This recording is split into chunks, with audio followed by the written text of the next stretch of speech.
আজকে সকাল থেকেই মানে আকাশটা পুরো অন্ধকার আর প্রচণ্ড বৃষ্টি হচ্ছে।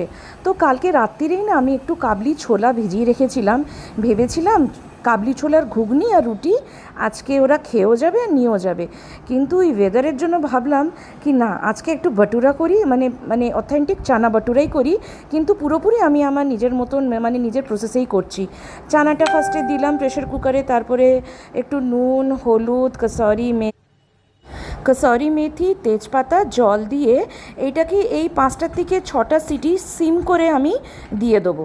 এদিকে আমি মাল্টিগ্রেন আটা নিয়ে নিচ্ছি। আমাদের বাড়িতে না কেউ ময়দাটা খেতে চায় না, আর আমি নিজেও পার্সোনালি ময়দাটাকে অ্যাভয়েডই করি।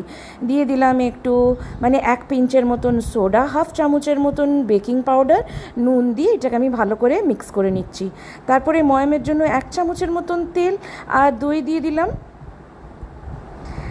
এইটাকে না ভালো করে এখন মাখবো। খুব একটা বেশি সফটও করব না, আর খুব একটা বেশি মানে খুব একটু শক্তও করব না। হাফ অ্যান আওয়ারের জন্য এটাকে রেস্ট দিয়ে দিলাম। আর এদিকে আমি আদাটা কুচিয়ে নিচ্ছি, এটাকে আমি ভালো মতন পেস্ট করব বলে। সাদা জিরে দিয়ে দিলাম 1 চামচের মতন, একটু জল অ্যাড করে এটাকে আমি ভালো মতন পেস্ট করে নেবো। কড়াইতে আমি সর্ষের তেল দিয়ে দিলাম 1 টেবিল স্পুনের মতন। তারপরে দেখুন আমার মশলাটা একটু পাতলাই করেছি, জল মানে তেলটা গরম হতে না হতেই মশলাটাকে অ্যাড করে দিলাম যাতে মশলাটা না ছেটায় আর কি।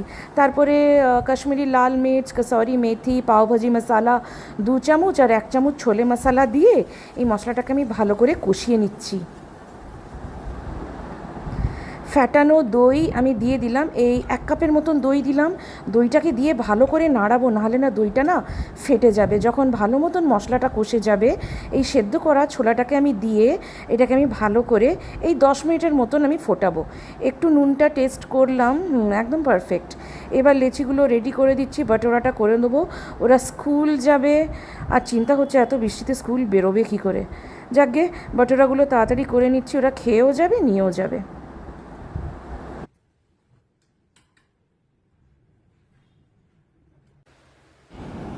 বাটোরাগুলো আমার পুরোপুরি রেডি হয়ে গেছে। এবার ফার্স্টে আমি আমার মেয়েকে দিয়ে দেবো। এই ওয়েদারে এই চানা বাটুরাটা খেতে খুবই ভালো ছিল। আমি তেল খুবই কম ইউজ করেছি, কিন্তু খেতে ভীষণ ভালো লাগছিল। এইটা হচ্ছে মেয়ের প্ল্যাটার, আর আমি আমার প্ল্যাটারটা নিয়েও বসে পড়েছি। এবার আপনাদের খেয়ে বলবো কেমন হয়েছে খেতে। একটু আচারও নিয়ে নিয়েছিলাম, সাথে কাঁচা লঙ্কা, বেশ ভালো লাগছিল খেতে। ভিডিওটা কেমন লাগলো প্লিজ একটা কমেন্ট করে জানাবেন। ভালো লেগে থাকলে একটা লাইক করে দেবেন, সাবস্ক্রাইব করে দেবেন।